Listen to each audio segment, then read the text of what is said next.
here to give you your recommended dietary allowance of poetry. And the way I'm going to do that is present to you 5 animations of 5 of my poems. And let me just tell you a little bit how that came about, because the mixing of those two media is a sort of unnatural or unnecessary act. But when I was United States Poet Laureate, and I love saying that, it's a great way to start sentences. When I was him back then, I was approached by J. Walter Thompson, the ad company, and they were hired sort of by the Sundance Channel, and the idea was to have me record some of my poems, and then they would find animators to animate them. And I was initially resistant, because I always think poetry can stand alone by itself. Attempts to put my poems to music have had disastrous results in all cases. And the poem, if it's written with the ear, already has been set to its own verbal music as it was composed. And surely, if you're reading a poem that mentions a cow, you don't need on the facing page a drawing of a cow. I mean, let's let the reader do a little work. But I relented because it seemed like an interesting possibility, and also I'm a total cartoon junkie since childhood. I think more influential than Emily Dickinson or Coleridge or Wordsworth on my imagination were Warner Brothers' Merry Melodies and Looney Tunes cartoons. Bugs Bunny is my muse. And this way poetry would find its way onto television of all places. And I'm pretty much all for poetry in public places, poetry on buses, poetry on subways, on billboards, on cereal boxes. When I was Poet Laureate, there I go again, I can't help it. It's true. I created a poetry channel on Delta Airlines that lasted for a couple of years, so you could tune into poetry as you were flying. My sense is it's a good thing to get poetry out of the kind of off the shelves and more into public life. Start a meeting with a poem. That would be an idea you might take with you.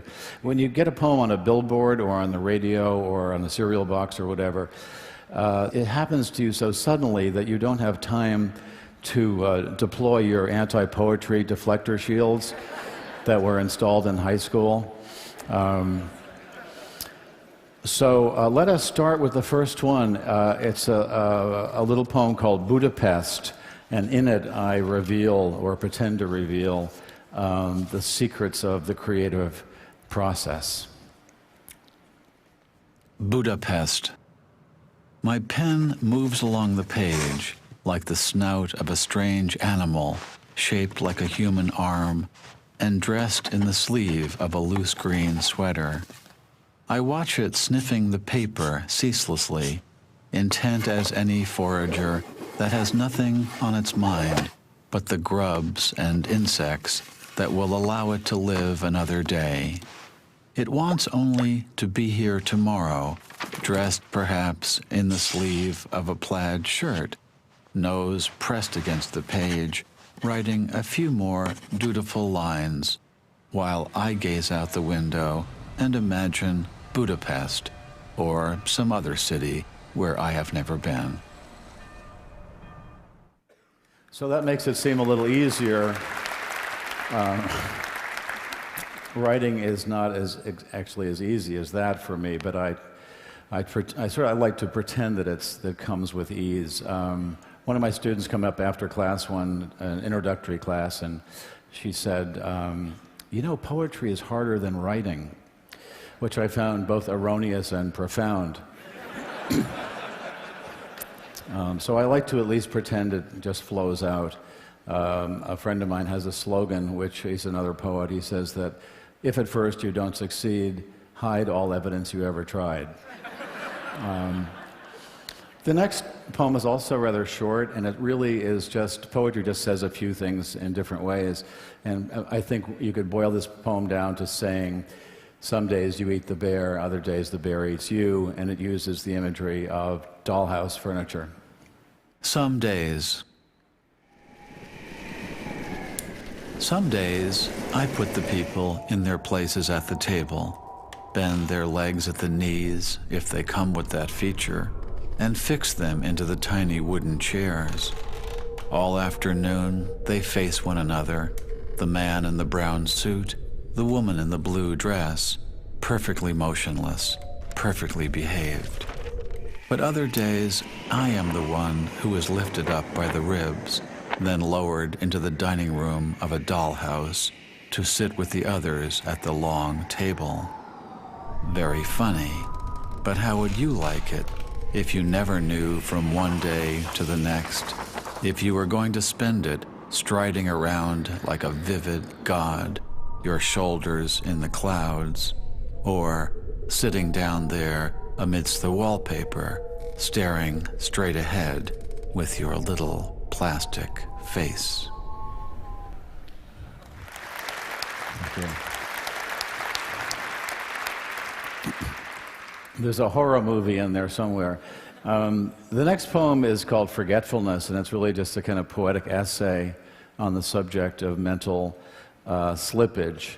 And the poem begins with a certain species of forgetfulness that someone called literary amnesia. In other words, forgetting the things that you have read.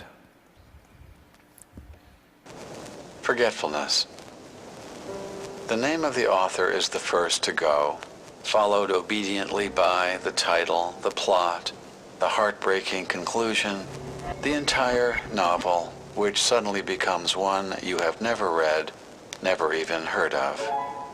It is as if one by one the memories you used to harbor decided to retire to the southern hemisphere of the brain, to a little fishing village where there are no phones.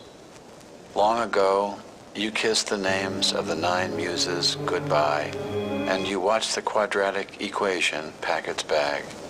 And even now, as you memorize the order of the planets, something else is slipping away, a state flower, perhaps, the address of an uncle, the capital of Paraguay.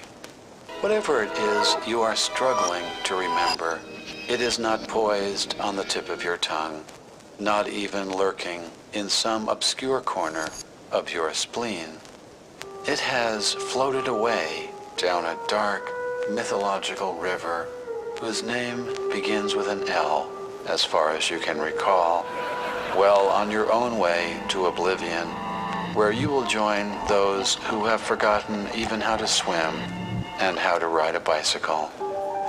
No wonder you rise in the middle of the night to look up the date of a famous battle in a book on war. No wonder the moon in the window seems to have drifted out of a love poem that you used to know by heart.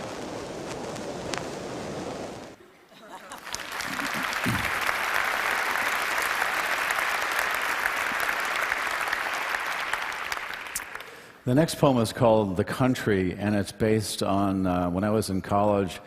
I met a classmate who remains to be a friend of mine. He lived in, still does, in rural Vermont. I lived in New York City. And we would visit each other. And when I would go up to the country, he would teach me things like deer hunting, which meant getting lost with a gun, basically, and trout fishing and stuff like that. And then he'd come down to New York City, and I'd teach him what I knew, which was largely smoking and drinking. And in that way, we traded lore with each other. The poem that's coming up is based on him trying to tell me a little something about a domestic point of etiquette in country living that I had a very hard time at first processing. It's called The Country. The Country. I wondered about you when you told me never to leave a box of wooden strike-anywhere matches just lying around the house, because the mice might get into them and start a fire. But your face was absolutely straight when you twisted the lid down on the round tin where the matches, you said, are always stowed. Who could sleep that night? Who could whisk away the thought of the one unlikely mouse padding along a cold water pipe behind the floral wallpaper, gripping a single wooden match between the needles of his teeth? Who could not see him rounding a corner, the blue tip scratching against a rough-hewn beam, the sudden flare, and the creature, for one bright, shining moment, suddenly thrust ahead of his time. Now a fire starter, now a torchbearer in a forgotten ritual, little brown druid illuminating some ancient night. And who could fail to notice, lit up in the blazing insulation, the tiny looks of wonderment on the faces of his fellow mice, one-time inhabitants of what once was your house in the country. That's good. Thank you. Thank you. And the last poem is called The Dead. I wrote this after a friend's funeral, but not so much about the friend as something the eulogist kept saying, as all eulogists tend to do, which is how happy the deceased would be to look down and see all of us assembled. And that, to me, was a bad start to the afterlife, having to witness your own funeral and feel gratified. So the little poem is called The Dead. The dead. The dead are always looking down on us, they say. While we are putting on our shoes or making a sandwich, they are looking down through the glass-bottom boats of heaven as they row themselves slowly through eternity. They watch the tops of our heads moving below on earth, and when we lie down in a field or on a couch, drugged perhaps by the hum of a warm afternoon, they think we are looking back at them, which makes them lift their oars and fall silent and wait, like parents, for us to close our eyes. Yeah.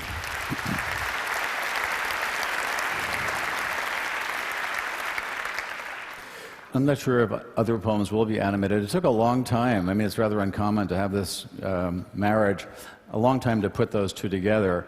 But then again, it took us a long time to put the wheel and the suitcase together. You know, I mean, we had the wheel for some time. And schlepping is an ancient and honorable art. So I just have time to read a more recent poem to you.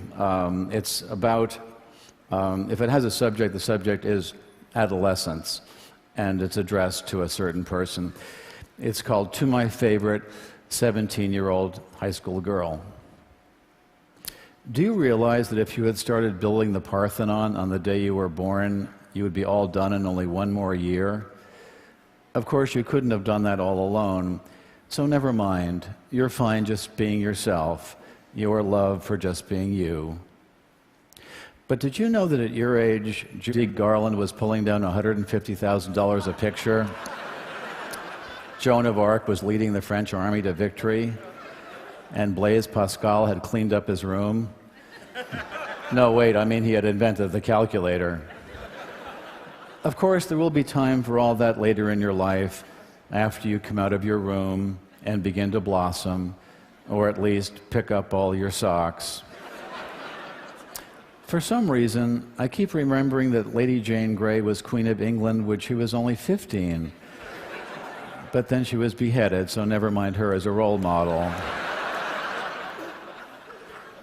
A few centuries later, when he was your age, Franz Schubert was doing the dishes for his family.